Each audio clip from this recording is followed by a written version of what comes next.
Hello दोस्तों, jinx के 23वें episode में तुम्हारा स्वागत है। यहाँ पर मैं जिंक्स मंगा के 34वें चैप्टर की कहानी को कवर करूंगी। तो चलो शुरू करते हैं। देर रात को पहुंचकर डान हेसुंग का ट्रीटमेंट कर रहा था। हेसुंग डान की तारीफ कर रहा था कि उसे बहुत अच्छा महसूस हो रहा है। वो सोचने लगता है कि मुझे डान को पहले ही घर वापस भेज देना चाहिए था। उसे देखकर लग रहा था कि वो किसी के बिस्तर से आ रहा है। जरूर वो जैक्योंग ही होगा। उसने इस तरह अचानक डान को घर क्यों बुलाया? कहीं इन दोनों के बीच में कुछ है तो नहीं? जैक्योंग तो ऐसा नहीं है। वो किसी के साथ रिलेशनशिप में नहीं आ सकता। वो तो बस लोगों का इस्तेमाल करता है फिर उन्हें छोड़ देता है। फिर भी किसे पता, कुछ भी हो सकता है। इतना बोलते हुए हेसुंग थोड़ा हंस देता है। डान उसकी हंसी सुनकर उससे पूछता है, सर? हेसुंग कहता है, कुछ नहीं, मैं बस खुद से बातें कर रहा था। वो फिर से सोचने लगता है, ये सब मजेदार है। मुझे खुशी है कि मैंने फिर से ट्रेनिंग करने का फैसला लिया। अगले दिन जैक्योंग वीआईपी होटल के स्पा में गया हुआ है। वो सोना लेने के लिए जैसे ही कमरे में आगे बढ़ता है, वो देखता है कि हेसुंग वहाँ पहले से बैठा है। वो उससे चिढ़कर बोलता है, तुम यहाँ क्या कर रहे हो? हेसुंग जवाब देता है, क्या तुम ही यहाँ वीआईपी हो? इस होटल का स्पा बहुत अच्छा है और ये खाली भी रहता है, तो मैं यहाँ हमेशा आता जाता रहता हूँ। बहुत अच्छा लग रहा है यहाँ। अच्छा, मुझे तुमसे कुछ पूछना है। हेसुंग जैक्योंग से पूछता है, तुम जानते ही हो कि डान में मुझे इंटरेस्ट है ना? जैक्योंग कहता है, हाँ, तो तुमने पी रखी है क्या? हेसुंग चौंक कर कहता है, मैंने क्या? तुम ठीक तो हो? कुछ भी बोल रहे हो? कोई ना, तुम और डॉगडान सिर्फ साथ में काम करते हो ना, उससे ज्यादा कुछ नहीं। जैक्योंग पूछता है, क्यों पूछ रहे हो? हेसंग कहता है, मैं बस तुम्हारा डान के साथ रिलेशन क्या है वो जानना चाहता हूँ। तुमने किसी को आज तक अपने घर में रहने नहीं दिया, फिर अचानक से तुम डान को घर ले आए और फिर वो टाउन से बाहर है तो तुमने उसे घर बुला लिया। ये ऐसे है जैसे तुम चाहते ही नहीं कि डान मेरे साथ वक्त बिताए। कहीं तुम्हारे अंदर उसके लिए फीलिंग्स तो नहीं है क्या? जैक्योंग को गुस्सा आ जाता है। उसके चेहरे को देखकर लग रहा था कि हाँ, कुछ तो है। इतने में वो हैसंग के कंधे को पकड़कर कहता है, जब से मैं यहाँ आया हूँ तब से तुम अपना मुंह चला रहे हो। मरने का इरादा है क्या? हैसंग के चेहरे से दिख रहा था कि वो थोड़ा डर गया है। उसकी दिल की धड़कनें भी तेज हो गई थी। वो जैक्योंग को खुद से छुड़ाते हुए कहता है, छोड़ो मुझे, मारोगे क्या? ठीक है, इसका मतलब है कि तुम्हारे और डान के बीच में कुछ नहीं है। तुम्हें डान में इंटरेस्ट नहीं है। मैं उसे अच्छे से डेट करना चाहता हूँ। तुम्हें दिक्कत तो नहीं है ना? तो प्लीज मेरे रास्ते में मत आना। यहाँ पर गर्मी बहुत बढ़ गई है। मैं चलता हूँ। और ये कहकर हैसंग वहां से चला जाता है। अगले दिन जिम में सबकी नजर एक ही जगह थी। वो थी जैक्योंग पर। वो गुस्से में पंचिंग बैग को मारे जा रहा था। ये बहुत शॉकिंग है। तभी पोटैटो कहता है, ह्यूं, क्या मैं आपके लिए सैंडबैग को पकड़ूं?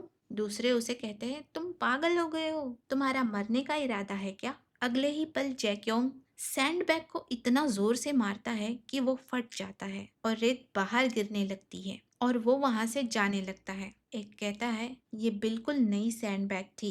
तभी डान जैक्योंग से कहता है, कोच को आपसे कुछ बात करनी है, लेकिन जैक्योंग उसे इग्नोर कर देता है। डान सोचता है कि क्या ये गुस्से में है?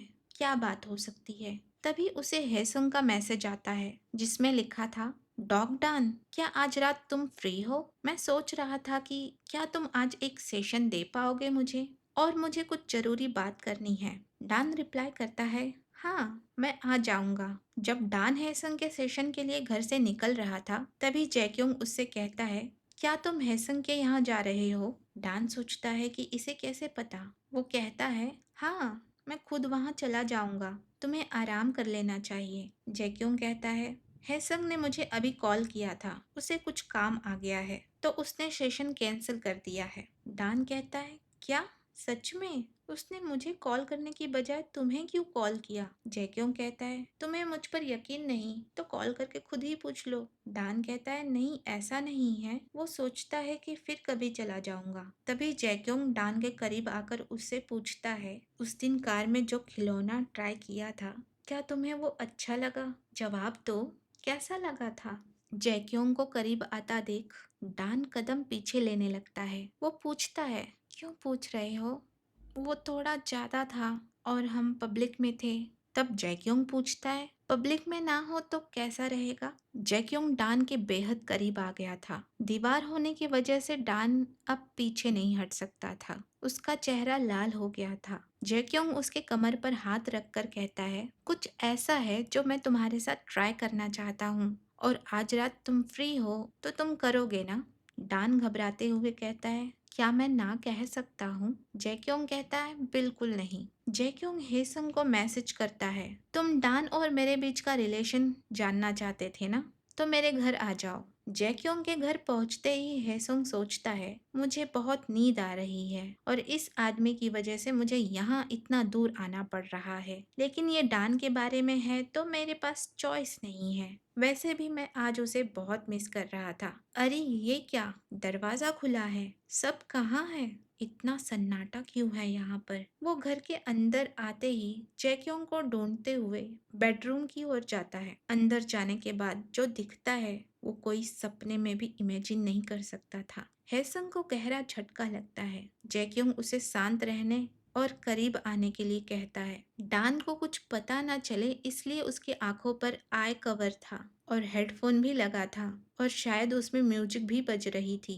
डान को इस तरह देखकर हेसंग अनकंफर्टेबल महसूस कर रहा था। जैक्योंग उसका कॉलर पकड़कर कहता है, अच्छे से देख लो, क्या तुम्हें तुम्हारा जवाब मिल गया? यहाँ कोई रिलेशनशिप नहीं है, लेकिन किम डान मेरा है। अगर तुम नहीं चाहते कि तुम्हारी गर्दन के दो टुकड़े हो जाए तो उससे दूर रहो, जो मेरा है। ये कहते हुए वो हेसंग को दूर झटक देता है। हेसंग गुस्से में वहां से जाने लगता है और सोचता है, कितना बड़ा सनकी है ये जैक्योंग। हेसंग जाते हुए दरवाजे को जोर से बंद कर देता है। तो दोस्तों, आज की कहानी यहीं तक। तुम क्या सोचते हो कि हेसंग को डान को इस तरह देखकर उस पर कुछ एक्शन लेना चाहिए था या फिर नहीं, या उसे डान के लिए गिव अप करना चाहिए? कमेंट में बताओ। तो दोस्तों, कहानी अच्छी लगी तो लाइक करना और नए हो तो सब्सक्राइब करो। मिलते हैं अगले वीडियो में, तब तक के लिए बाय बाय।